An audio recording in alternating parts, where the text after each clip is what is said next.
Family greetings to you wherever you are, and welcome to the Farm Prefect, where we talk about agribusiness. If you are looking for a platform to learn more about agriculture, then Farm Prefect is the right place. And my name is John.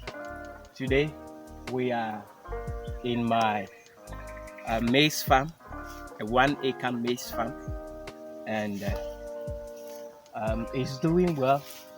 Yes, it's doing well. It is ready for consumption as a fresh corn. Yeah, the fresh one. What we normally buy from the roadside at this point, I think it has matured enough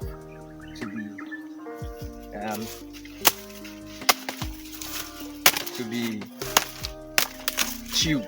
Yeah, you get it. So let's see.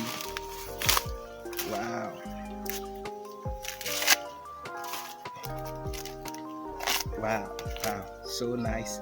It's a yellow corn. Yeah, we are invited. When I am going home, I'll get some and either go and roast or cook. So you are invited. It's not more about the invitation though.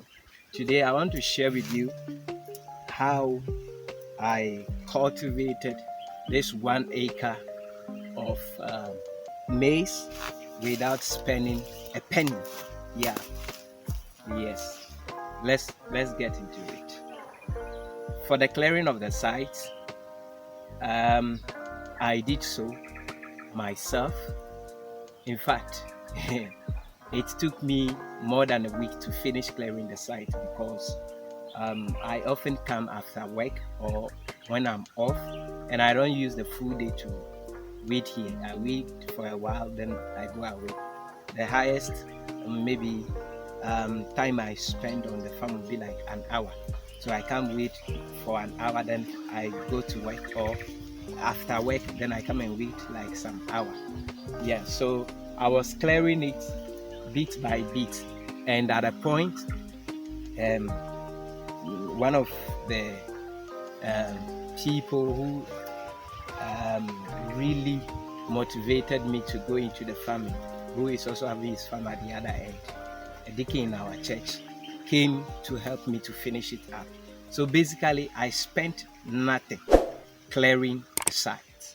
Yes, I spent nothing clearing the site. Only some good amount of food that I had to take in and clear it. And remember, or I think in my previous video I mentioned that for an acre of land it will cost you like 500 cedis to clear the site. Yes, and if it is a virgin land, which means it has not been cultivated before, then it will be more than the 500 cedis. Yes, so that is with the clearing. So after clearing the site, I didn't burn it, but rather what I did was that we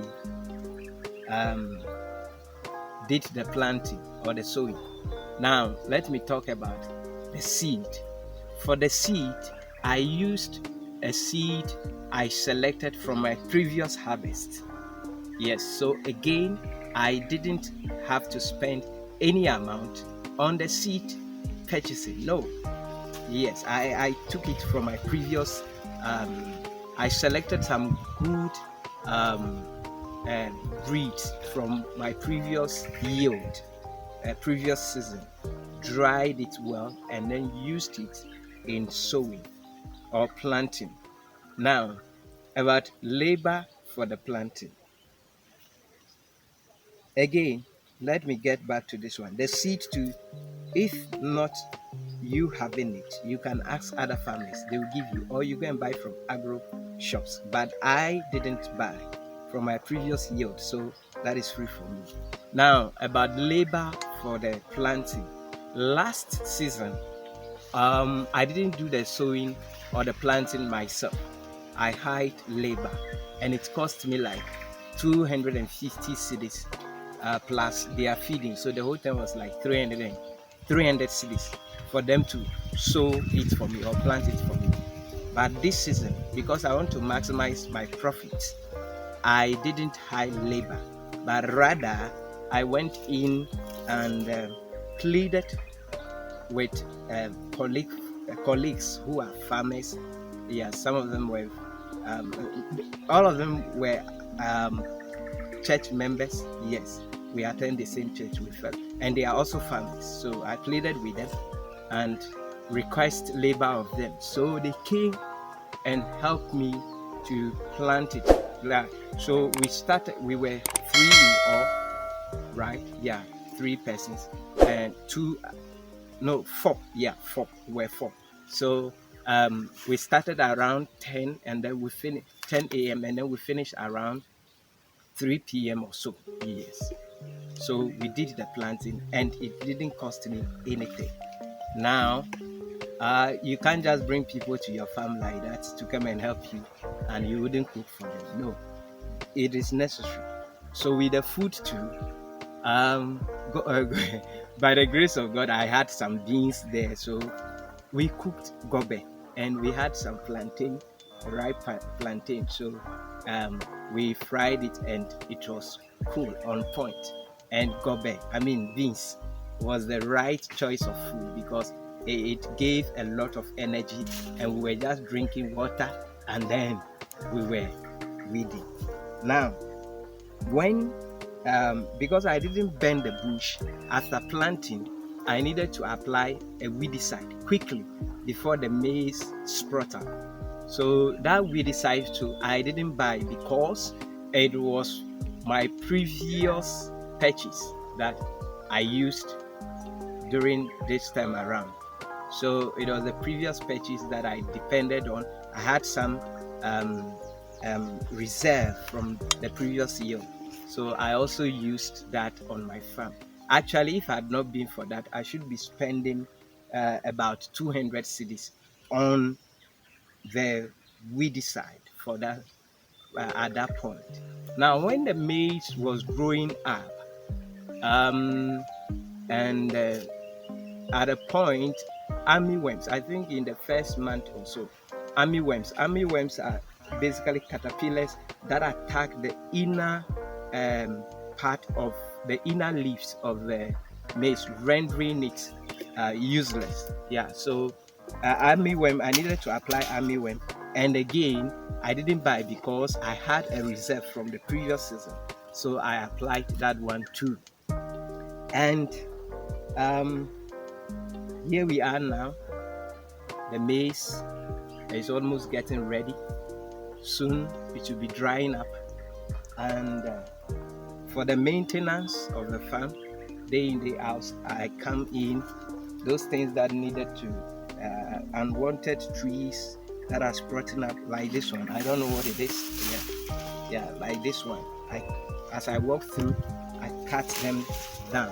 So basically, you can really cultivate your farm without spending money or much capital, and you will have a good yield.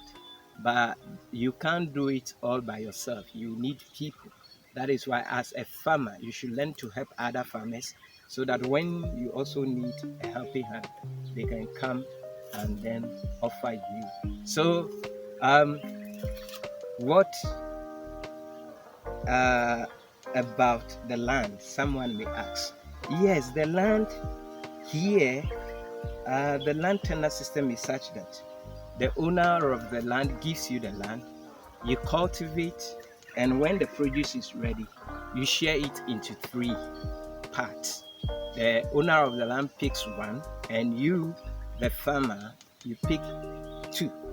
So that was what I did previous season. This season too, that is what we have. Remember, I told you I didn't spend a dime cultivating this farm, and that is true. So what I did was that I went in for the land from the landlord, and the agreement is the agreement is dividing it into 3 parts, and then she takes 1 and I will take 2. Yes, why does the farmer take 2? I think it is fair that the farmer takes 2 because the farmer is the one who tilled the land, who buys the weedicide, who buys the fertilizer, who buys the chemicals and all that. So these two, I got it free. I didn't pay for it, just I would have to share, and she get her part. And that reminds me about the fertilizer. I used NPK at a point, and the NPK I didn't have to use much. So a friend gave me some that he used, and um, it worked well, and he was having a reserve. So I got the reserve and then I used. So basically, this is how you can cultivate um, an acre farm or even more without spending money, or if you spend money at all, very little. I believe that this video will be helpful to you, and then you will learn from it. Whether it's a backyard garden you want to do, whether it is on a commercial scale, you should consider minimizing the expenses. If not, by the time you are done with the farm, your yield or your profits will be consumed by your expenses. So thank you for always being here, and remember to subscribe. I believe you have learned a lot. You see, when you subscribe, you are actually helping me and motivating me to do more.